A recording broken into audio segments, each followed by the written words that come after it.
Pirated SPG. Striktong patnubay at gabay ng magulang ang kailangan. Maaaring may masiselang tema, lengguwahe, karahasan, sexual, horror o droga na hindi angkop sa mga bata.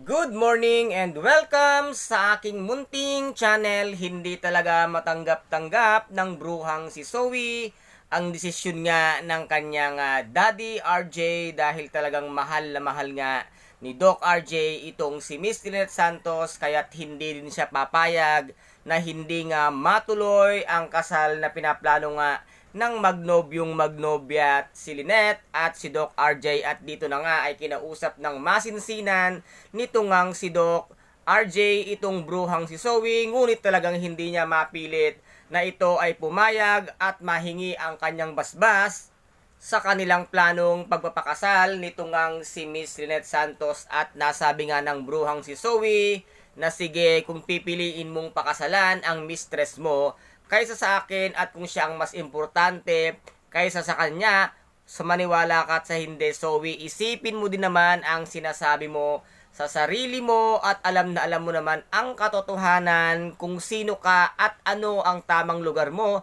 sa pamilya ng mga tanyag. Sino kaya ang manluloko?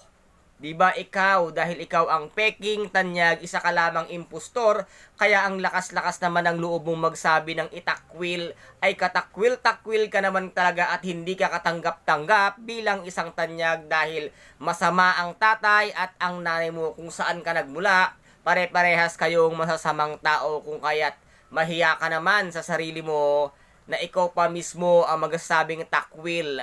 Dahil ikaw ay hindi ka naman tunay na tanyag. Direct and writer, kailan ba malalaman ang katotohanan kung ano ang tunay na pagkatao ng bruhang si Zoe para naman matuwa ang lahat ng mga netizens and viewers nang hindi nilang laging nagwawagi ang kademonyuhan nito nga si Zoe at ang kanyang mami demonyitang si Moira. At dito naman ay nagtalo ito ngang si Dr. Annalyn Santos at ito ngang bruhang si Zoe. At nasabi nga dito ni Zoe na trabaho na lamang ang siyang mag-uugnay sa kanila, kung kaya't dito naman ay sumagot ang ating bidang-bidang si Dr. Annalyn Santos. At sinabi nga niya dito na hindi mo ba talaga naiintindihan si tatay sa kanyang nais na gawin at nais lamang niya ay lumigaya at maging masaya sa kanyang buhay. Bakit nung ikaw ba nang magkagusto kay Dax, inintindi at inunawa ka ni tatay? Dito naman ay tumalikod na lamang ang bruhang si Zoe dahil alam na sa kanyang sarili na mali ang kanyang ginagawa dahil hindi naman siya tunay na tanyag.